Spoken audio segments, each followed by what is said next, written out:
Nerdvengers, welcome to the post-show, the stream, live reaction breakdown of Hawkeye Episode 4. Look, we just watched Hawkeye Episode 4. Maybe you were there on the watch party. Maybe you weren't, and you're just stumbling into this stream. Maybe you're watching this later on after you've watched the episode, okay? Either way, what's up? Hope you are having a good morning, evening, afternoon, wherever you're at, whenever you're at. We've watched a lot of these Marvel shows. We've watched a lot of Disney Plus shows together at this point. And so we just got done with this episode, and I took like a little 10-minute like just chill session. I thought about it. I thought about this episode. I thought about all the Marvel shows before, etc., etc. And let me just say that I love the content that we're getting from Marvel. And even in this episode and even in this show, which I do think is like sort of up for debate, right? On whether or not it's an awesome show. Is it a necessary show? All these different questions. Even in this example, I'm still really grateful to be on this ride, to be having this nerdy stuff to even talk about. It is a blessing to, I mean, if you think about it, right? Because, you know, I give Star Wars a really hard time. And I think deservedly so, especially lately. But if you think about where we're at with Marvel, it's actually a blessing that we get to like come out here and debate the fourth episode of Hawkeye and sort of have, you know, questions and criticisms of a fourth episode of Hawkeye. You look over at Star Wars and we've been waiting for a year for Book of Boba Fett. It's just like I want to put things in context because overall I'm really satisfied and happy as a Marvel fan.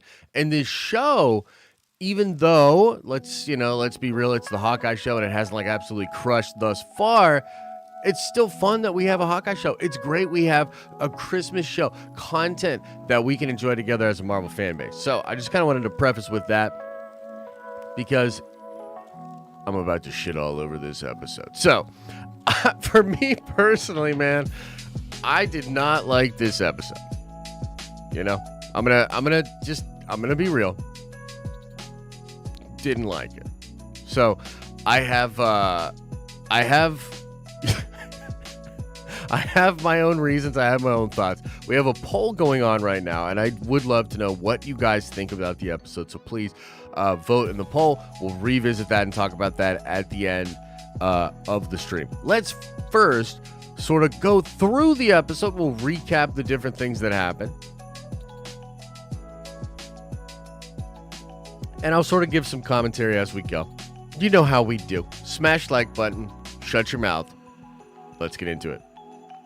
So the episode more or less picks up right after last week, and we have a confrontation, which to me, even this part of the episode was a little bit awkward. Look, the show does awkward and quirky things, and I'm like totally okay with that. It actually speaks a lot to the nature of that Matt Fraction run from the comic book. So I actually really like that a lot. But it does sort of start on this like super awkward way where they're just like, okay, bam, and then Hawkeye comes up. And then we get into this scene. We had seen a lot of this before.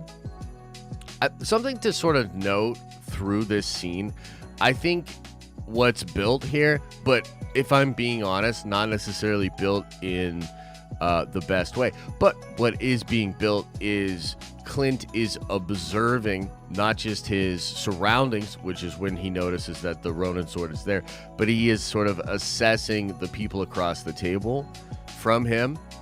You know, honestly, Hawkeye is so smart and calculating in these situations, and you see glimpses in this show of just how crazy, like sort of a level of wet work spy type stuff that Hawkeye did and was capable of.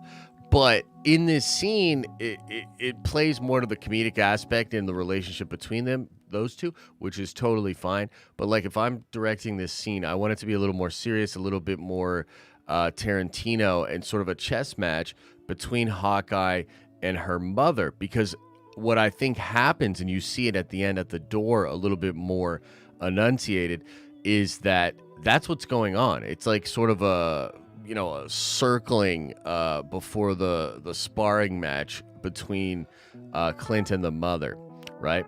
And I would have played the comedy in this scene as sort of an awkward overlay to that. Regardless, it's a fun scene. You know, I really like this dude. I like the swordsman guy. He's hilarious. Like, I love this dude.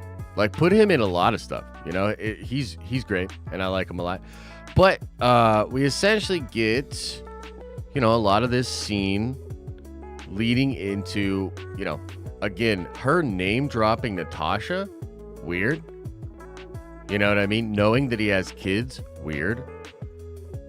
You know, sort of mentioning like, well, I know you lose people and stuff like that. It's just kind of strange to me. I really feel like she's playing with him a little bit here. Yeah, Natasha Romanoff, she was pretty good, wasn't she? You know, I feel like she's playing him. She wants him off the case, essentially. She's trying to just get him to disengage from it. It's like, it plays as like a subtle threat or whatever. And then we see him holding the Ronin sword. He's got it. This was fun, man. He got his wife to do a checkout on the Sloan company, and she actually really helps him out. And she speaks Russian in this scene. I thought that was really cool. Like, you get a lot out of that with a little bit of scene with the wife. Mad skills. So then you go back to this, and it's like, dude, this seemed to be, I'm going to be honest, is like a little bit weird. You know, she's being, you know, really enduring. This guy's killing it in the scene. It's a really feel-good holiday scene. But when you juxtapose this scene against the one that we had just gotten, which really to me made me feel like she was, the mom was like evil as fuck. You know, you come into a scene like this and I'm like, okay, cool, but what's the purpose of it? Especially because Kate just bails. Like, they're having like an incredible family kind of evening night. It's all good. They're about to play like Parcheesi or some shit. And she literally just she bails and hangs with Hawkeye. Now, maybe the idea here is to set up that she's sacrificing to do this because she knows he's ruining his holiday or whatever like that. It ends up becoming like a pretty fun little like bonding scene or whatever. And it was cool. And it ends on a note of like Hawkeye dealing with that trauma and just kind of showing that there's some real shit going on with Hawkeye. Now, look, I'm not saying this is like the worst thing ever. I get what it's doing functionally on the plot, but it feels a little bit to me, just me personally, like spinning wheels. Yeah, we know this already. We know this is what's going on. We know where these characters stand. You know what I mean? So to me, it felt just like a little bit of wasted real estate. We get more of the LARPers going on, which honestly, like, I like the LARPers. I'm gonna give them a pass. You know, I like the LARPers and I like the scene. You know, it's alright. It's not the best, but it's alright. We move on to a scene between this dude and Clint. It's fine. You know what I mean? Like, look, honestly, I wish they would have chosen a different way to do this scene, but because it's such a quick scene anyways, it's fine, like, however they want to do it. You know, Clint basically just trying to strong arm him and be like, bruh, I know what's going on. This would have been great to get a little Kingpin tease. He all but says it, right? Talking about Maya's boss and all that sort of stuff. Clint has basically figured out that this is the guy to target to get, you know, Maya to possibly disengage. So again, it sort of shows his like more wet worky James Bondish side, which is fun. But yeah, it kind of just comes and goes as a scene, because then we get back to the apartment and you know, you get the gear, you got the costume, it's all good. I love the LARPers, but like, you know, okay, but like, let's get going. And then the final sequence of the show, which I think, you know, to the show's credit, to this episode's credit, a lot of people will be talking about, a lot of people will be excited about it. It was a fun sequence. They have sort of a break-in situation. Kate gets into the apartment. It ends up being Maya's apartment. Maya has the watch. She's got a list of like Clint's family and stuff like that. Kind of scary situation there. And then we cut to two action sequences that combine into one action sequence, and it's kind of a fun, like, ambitious idea. To me, they don't necessarily nail it, but it is a fun idea, right? And she's like coming between the two. You have Yelena essentially meeting up with Clint and fighting on the roof. Maya coming into her own apartment after the alarm goes off. to fight Kate Bishop. Totally cool, totally fine. We do pretty much discover through the action sequence itself that, yeah, this is Yelena. She's doing Black Widow things. Like, I did like how she hit Maya. But does she hit Maya with one or two? And Maya's just like, ah! Yeah, Maya's like an absolute animal. Like, get this woman some super soldier serum or something, because she's doing the most. And she's just, from what we can tell, just kind of a badass. No other real explanation given, There's this moment where Kate falls off the roof, and like, you're meant to obviously have the feelings of Natasha dying, right? That's the obvious thing here. My only real problem with it is that you actually see the Natasha scene. Like, they literally use that scene in an earlier part of the show. And I would have maybe juxtaposed it here just to really nail it down. And to me, it just feels like, and I know this is super nitpicky film school nerdy stuff, but it just feels like the show chooses weird moments to try to like not be obvious. Like in this moment, for instance, right? Why wouldn't you just juxtapose the shot of her actually following and really like focus on the craziness of this? And you might say like, oh, it's too on the nose. And I'd be like, fair play. But why are you so on the nose all throughout the show and other spots? Like, it just feels weird. Like, it's not a consistent tone. But yeah, I would have liked that more. But yeah, Clint's obviously like, no go. More fighting, Kate comes back up and like stalls the fight with a crazy thing. We get the big reveal here. Spoilers! Spoilers! We get the big reveal here. Florence Pugh Pugh as Yelena. She's coming after him. Now, look, a lot of, when we were in the chat, when we were doing the live stream, many of you guys were like, yo, I love this episode. And you were sort of fighting with me on what is probably my biggest complaint of the episode, and we'll get into it, is to me, it feels like this reveal just kind of happens to happen, and then Yelena's out.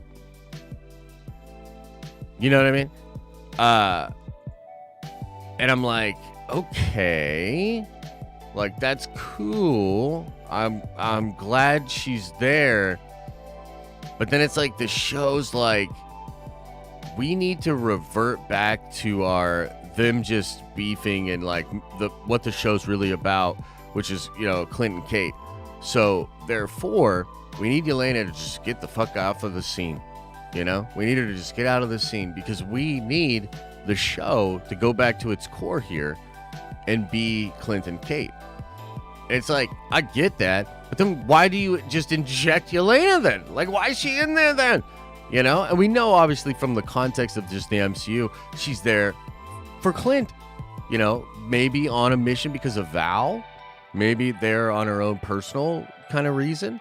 But yeah, she's there for Clint, and she's trying to get him because she thinks he's responsible for, the death of Natasha. I guess to me, I didn't get why she would just jump off like that. Why she would just leave in that situation. It felt like to me, she had things pretty well handled. Now you say, okay, but she's literally she has an arrow drawn on her from Kate. But like, how in that moment, especially because she just says no to her and she shakes her head and then Kate takes the arrow down. How does she feel so threatened, even in that situation, to want to just leave? Like, I don't get that. I don't quite understand that one, man. Regardless, again, and what I feel like I have to preface this sort of stuff just so that we can have a nice, calm conversation about this, and you guys don't jump down my throat for having a few issues with the episode. But yeah, overall, like, I like the show. I like where we're going. I just felt like the way this one was put together was like just not the best. Just not the best. we arrive at a point now for episode 5 that is a good point to arrive in the story, and I do think 5 and 6 are going to be dope, are going to be really awesome. But yeah, so that's sort of just my baseline thoughts of the episode. I think, for me, the pacing of last week's episode was so much better, you know? And I really, really liked last week's episode. There were flashes of brilliance in that show, and I was like, you know, this show can, dude, it could be legendary if it sort of took that pace to the next level this week, and then 5 and 6 are as crazy as I think 5 and 6 might get. Like, you'd be standing back and be like, holy shit. And it just feels like, to me, this was an episode that, you know, it just fell a little flat for me. You know, it just fell a little flat for me. But let's get into it. Let's talk about it. You guys let me know what you think in the chat about it. I wonder if there are any, like, big Easter eggs that I missed. I could sort of speculate on some fun stuff that I think is going on. I mean, I think obviously, does anybody doubt that Kate's mom is, like, totally a bad guy? She has to be. She's got to be, man. She's got to be. It's way too early in the fucking morning for this kind of music to come on right now. So I'm just going to be like, whoa, what, are we live? Are we live? So let's get into it. Look, I want to see what you guys have to say. I can feel Stormy in the chat being like, Josh, no, you know, and being upset about it. So let's get into it. You let me know. What are your questions? What are your comments? Did I miss anything? What the hell? You hate Kate's mom? That's interesting. Hate's a strong word. Look, guys, I know it's like early as fuck in the morning. We're all like exhausted. We're about to duke it out and yell at each other about our opinions about this.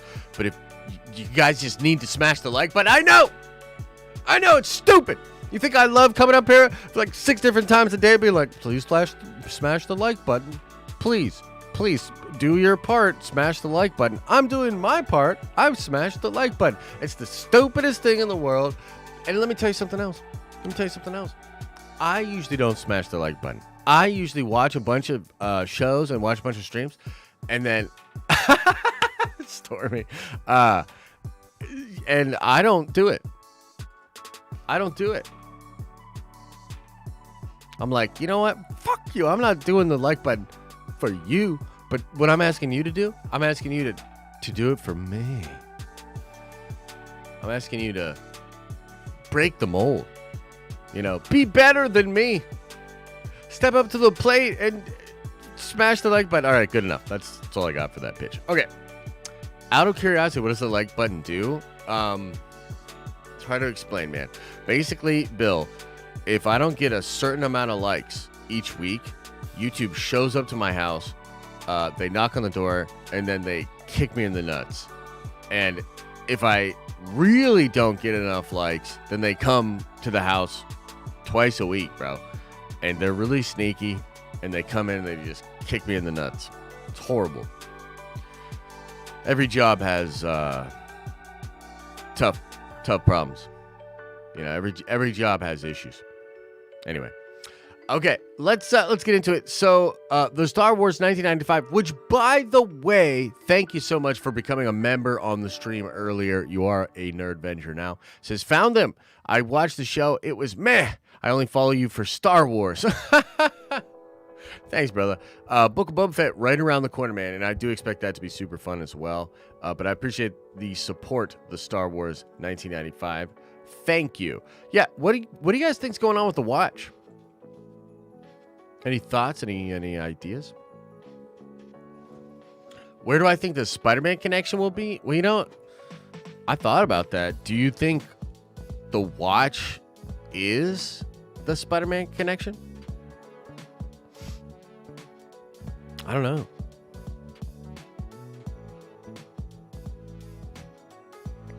Please no spoiler dice rolling tomorrow. Okay, fine. I won't. It's a normal watch? It has some kind of evidence of Clint being Ronin. I like that. You think it was Tony?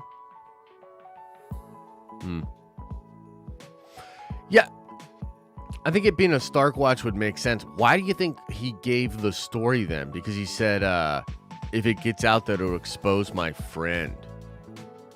What does that mean? Alex Ramos says, character development in the 4th episode. I mean, it's a little, for me, yeah, it's a little, how's the best way to say it? Not like, it just feels like, you know what, it reminds me a lot of like, Guardians Volume 2, where all the arcs are essentially like, they're so similar to the arcs that the characters went on in the first movie that it's kind of like a head scratcher. And it feels like they really just doubled down on all the things. They did all the Hawkeye things. It's like they had to do all the Hawkeye things. And they did them. And I get it. It's not bad. It's just, for me, it's like, okay, you know. It has to be high-tech watch. Maybe Tony teched it out. That'd be sweet. There aren't too many Avengers with a secret identity. That's a good point, Bill. Who even has a secret identity at this point?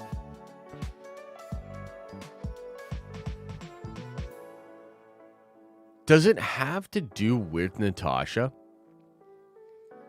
You know what I mean? Like, does it have to do with Natasha? I don't know. Josh, what happened is Yelena left because Kate's mom hired her, and once she saw Kate, she had to leave because she can't hurt her. That would actually be great. I would love that. If, like, she was hired, that would be a little weird in a sense, just because, like, we think she's there because of Val reasons and because of the post-credit scene in Black Widow. But if she was hired by Kate's mom, and Kate's mom was like, and don't you hurt my baby girl. If you see this girl, you jump off the roof. Then that would at least make sense. Josh and his feelings, says Mike Motherflippin' Porter. Well, you tell me, Mike. How'd you like it? Did you love the episode? Do you think I'm crazy for saying, like, you let me know, Mike. You think, like, yeah. I agree. I think she was there because of Val.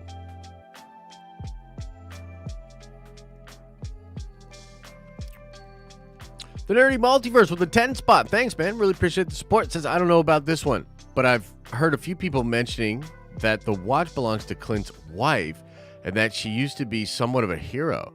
Whoa! I like that, my friend. Mockingbird or Songbird. Weird theory? I don't think that's a weird theory. I do not think that's a weird theory. And especially in this episode, that theory gets a little bit more credence because she speaks Russian. Bro, I would really like that because Clint's wife's kind of dope, man. And if she was Mockingbird, that would make a lot of sense.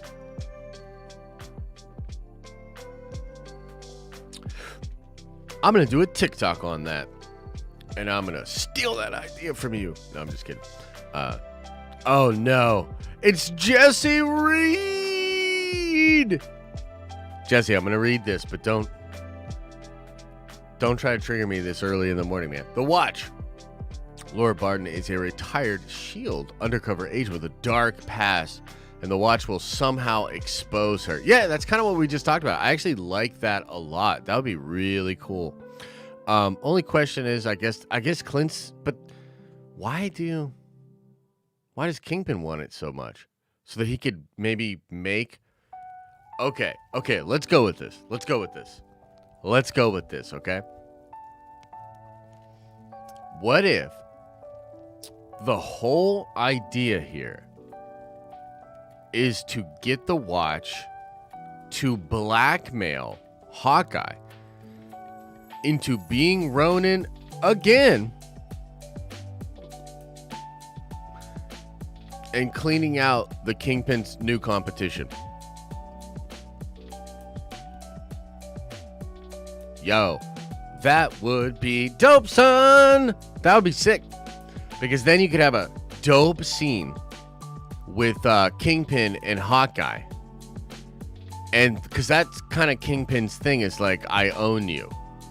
You know what I mean? And seeing these two dudes like talk about it, especially because I hope and I think it's gonna happen that Clint has some kind of a relationship with Kingpin, or at least has known about Kingpin for some time. You know, because you kind of get that sense, and I would just love Hawkeye to be like, you know what, Wilson, you fucking giant asshole, you know, and to have an actual relationship with him or something like that. That would be really cool, man. I would like that a lot. Jesse says, yes, that seems legit. Appreciate you, brother. Yeah, I think it is. Yeah, that would be cool. That would be kind of fun. Doesn't necessarily make the episode any better, you know what I'm saying? But it does help.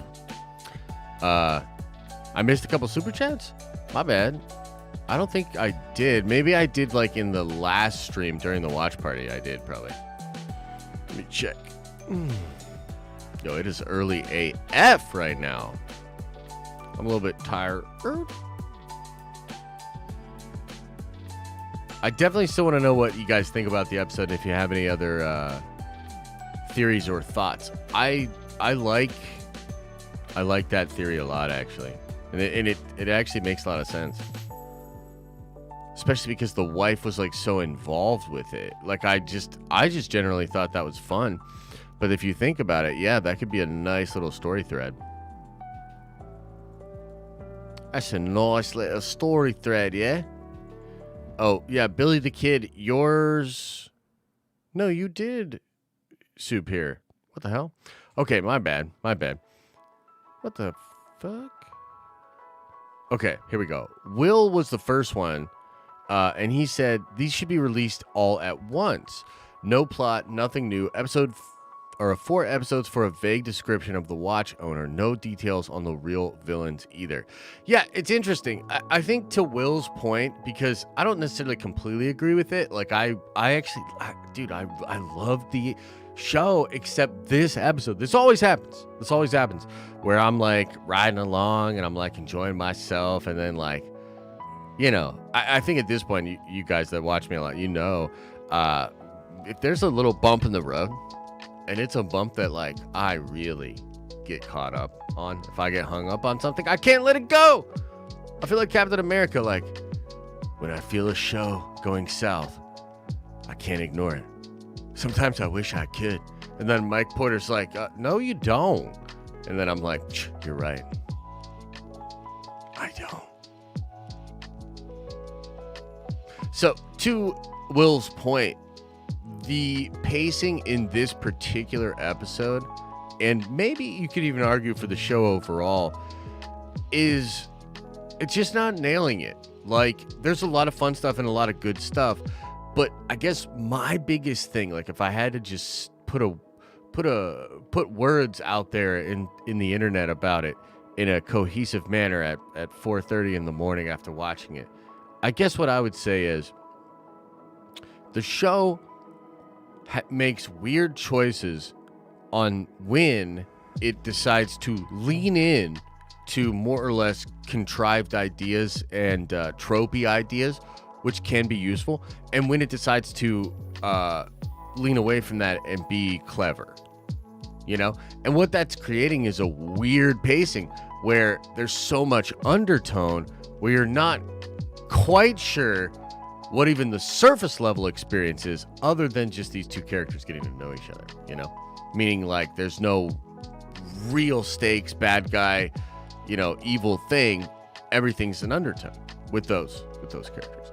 The Star Wars 1995 says, just became a new member at the end of your last stream. Love you and Theory. Can't wait to join his channel too. How do I use the special emojis? Well, you should see them in the chat.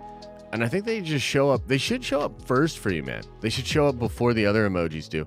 But yeah, welcome to the Nerd Vengers. You are a Nerd Venger now. You'll find there's a lot of surprises for you now. Life will become completely different. It'll almost be like you're a main character in your own superhero movie. So congratulations. Billy the Kid Lawrence says, you know what didn't have disappointing episodes this late in the game like this? Agents of S.H.I.E.L.D. sips wine. You son of a bitch, Billy. You son of a bitch. Oh, and you said found them as in you found the emojis. Okay, that makes more sense now. That makes more sense. Okay, cool. Cool.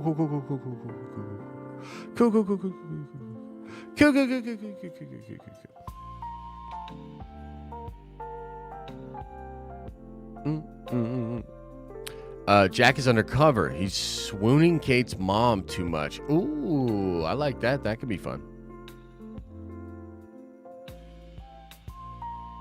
Why does Clint always shoot his target like he's flying in? Because he has a Hawkeye.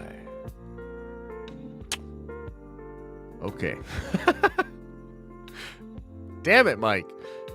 You think it'd be faster pacing since it's only 6 episodes? Kind of underwhelming, says Alex. Yeah, I agree.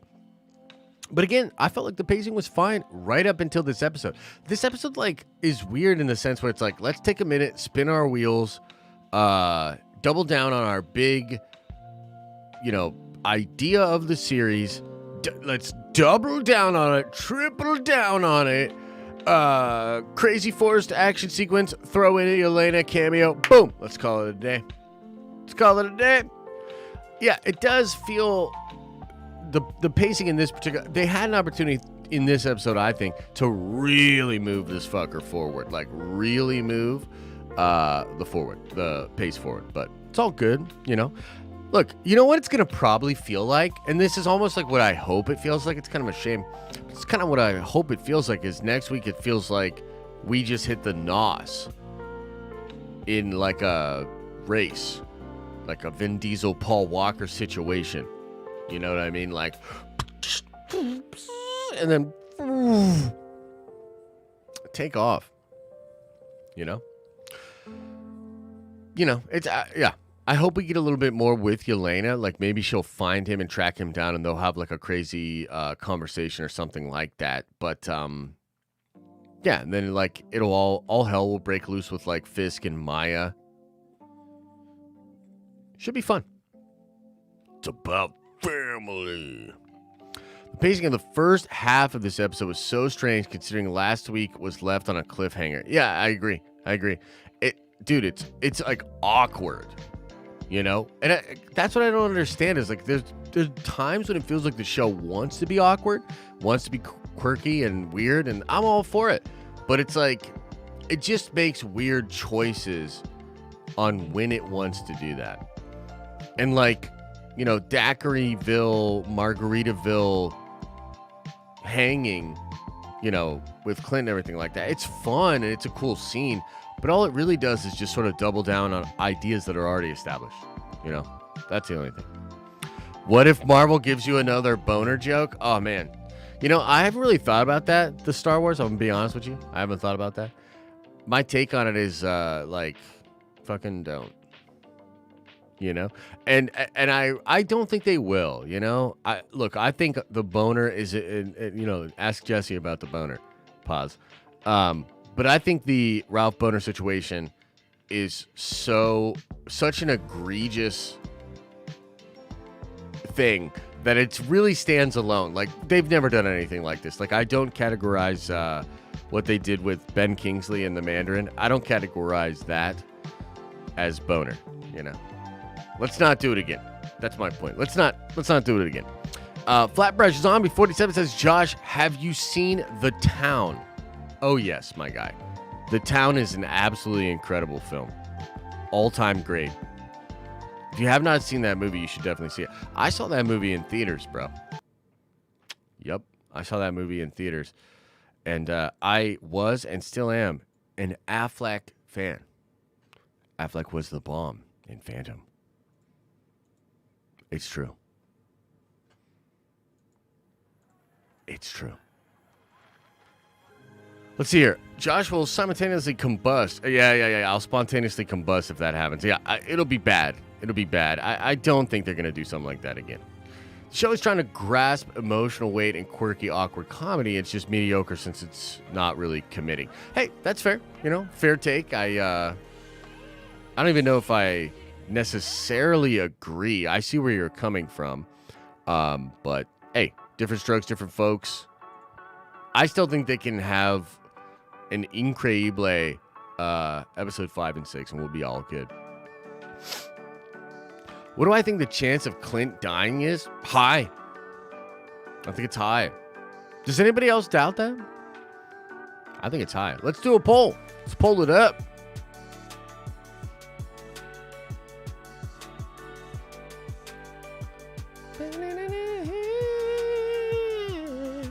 Will Clint die?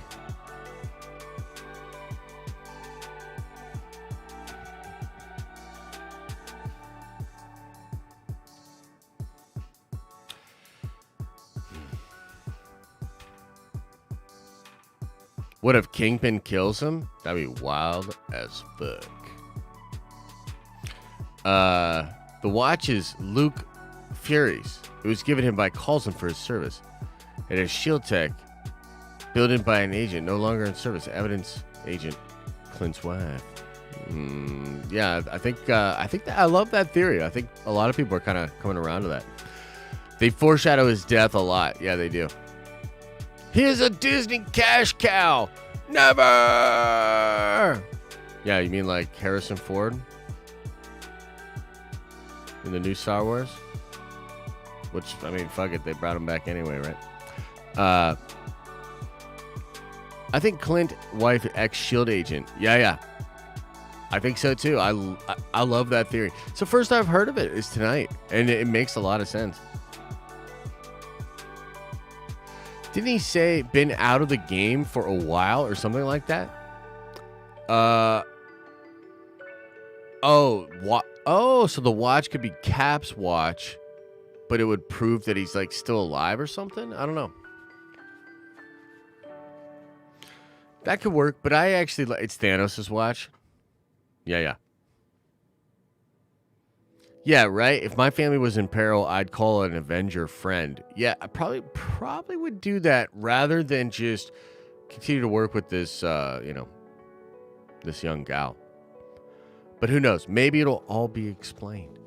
It's Daredevil's watch? The fuck does Daredevil need a watch for, bro? Think about it.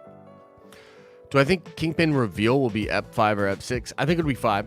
And I think you'll get him in both. You'll get him in episode 5 and you'll get him in episode 6. Yo, speaking of Mephisto, did y'all see the hexes? The hexagons? Hexagons all over this episode. Mephisto confirmed.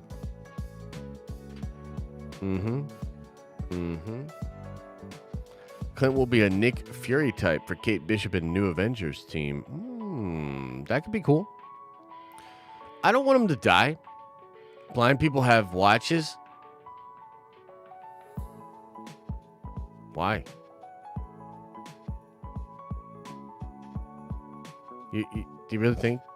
Am I missing something? Why? All right. Sheesh. I mean, does Daredevil really need eye holes in his mask then, Josh? Yes.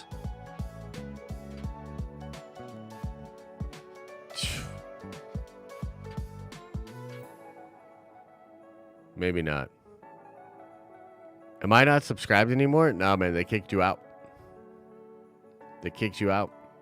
Buddy of mine is blind. Special watch that announces the time for him. What? Is that true? Or did you just bring that up to make me look foolish?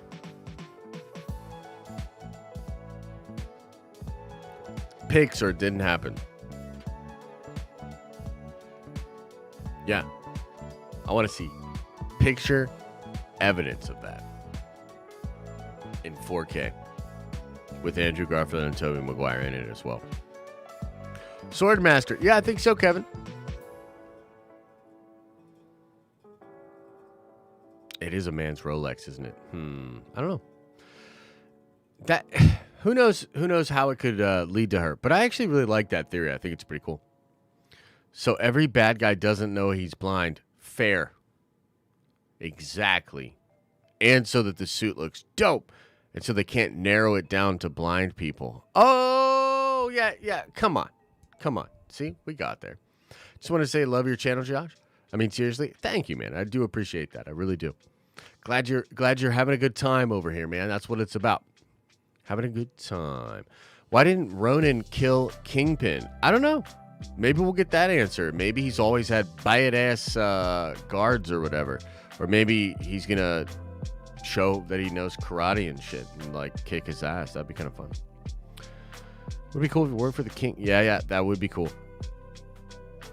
Swordmaster definitely doesn't know Clint in this version. Yeah, I guess not, unless they're both lying. So, yeah. Because Ronan was working for Kingpin. Woo! That would be wild. I like that, actually. He sumoed Clint. Yeah, that would be cool. Clint was not working for Kingpin, says Carl. All right. If you don't think so. What if Kate's stepfather killed Maya's dad? Yeah, totally. What if it was Maya's mom? What if Maya's mom is a crazy badass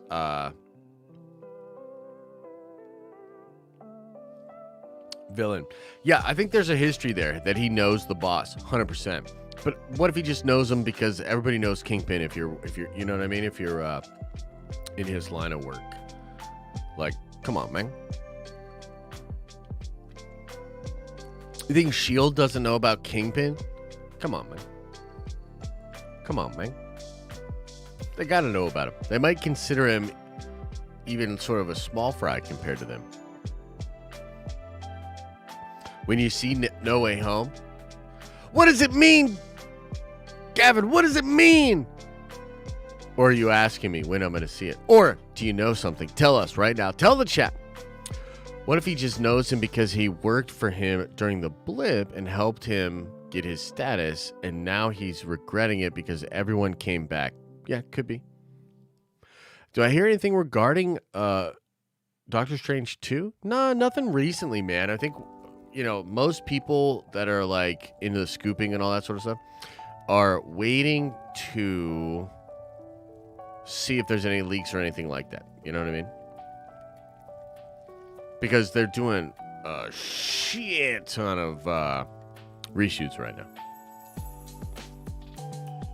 A shit ton.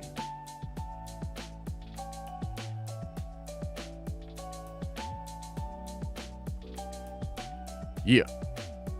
I didn't even know about the post-credit scene rumor. Apparently that was a big thing, man. People are like mad about it on Twitter, huh? People are pissed. When are you going to see No Way Home? Oh, man. Come on, man. Gavin, you can't play with me like that, bruh. I will be seeing No Way Home Thursday at 3:30 in the afternoon. And whoo, baby. Your boy is pretty excited, man. I am quite excited. And then I'm seeing it again tomorrow or the following night at 7:30, which I still got to tell my homie that he's coming with me on that. Did I discuss the Shang-Chi director receiving a contract for Shang-Chi universe going forward? I didn't. No, we didn't really talk about that too much. I mean, look, good for Daniel. You know what I mean? I like that movie. I think it's super fun. And yeah, it's exciting. Apparently they're doing like a Disney Plus thing where there's going to be like a roll for spoilers. There's going to be a comedy show or something like that done in the Shang-Chi universe, maybe with Awkwafina or something. I'm all for it. Oh, you missed that? Yeah, it's all good. Why is Marvel making Doctor Strange stupid in No Way Home? If you read the Chinese leak, you'll understand. Yeah. I don't know. We'll have to wait and see. See how it plays out, man. See how it serves the story.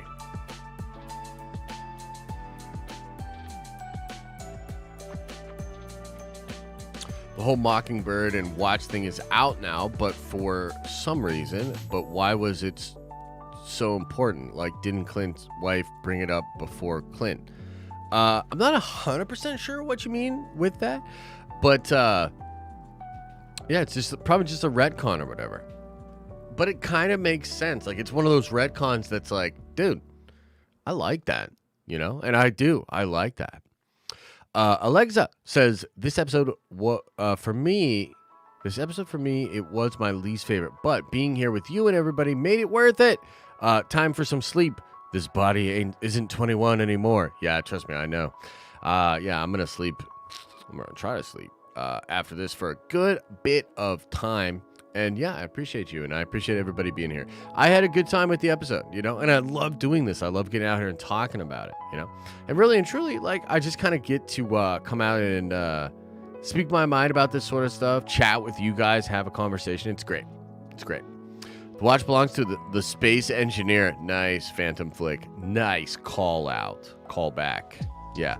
Did I see Andrew Garfield's autocomplete interview today? I did. It was cool. It was funny. He's a national treasure, that man.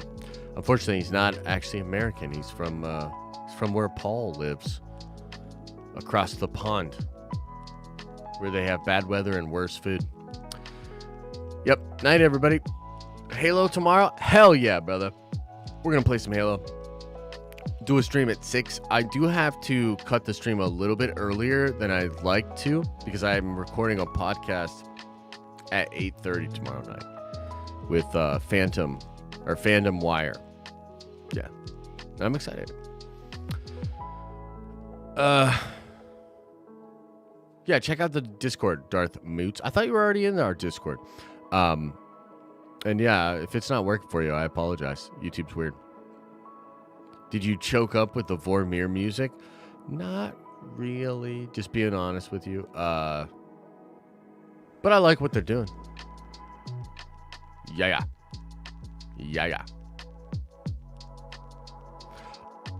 Check the Discord general chat. Okay, let me see.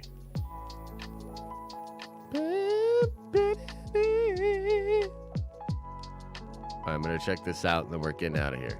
What the hell's going on right now? What the hell's going on?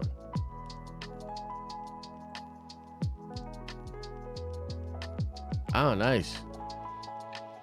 Watches for the blind. I mean, come on. Obviously, everybody knows that. Everybody knows that. Of course. You think the blind don't wear? Why would they even wear anything then? They just walk around naked. Think about it. They don't care. Jeez. Sheesh.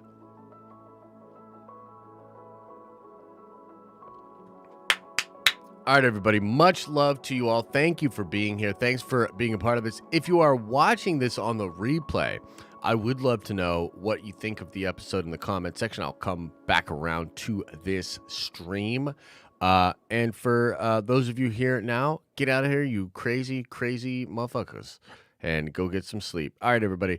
Much love to you. As I always say, I hope you are having an awesome and a nerdy day, and I will see you in the next video.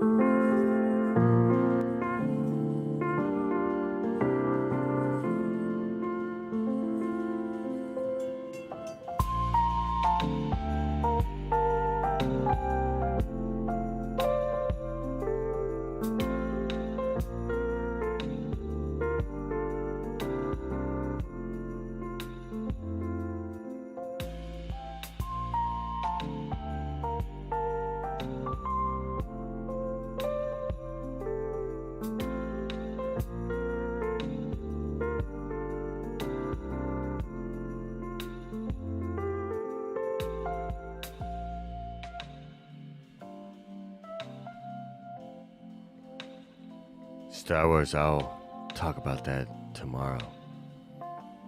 I don't have any thoughts about it. My brain is mashed potato.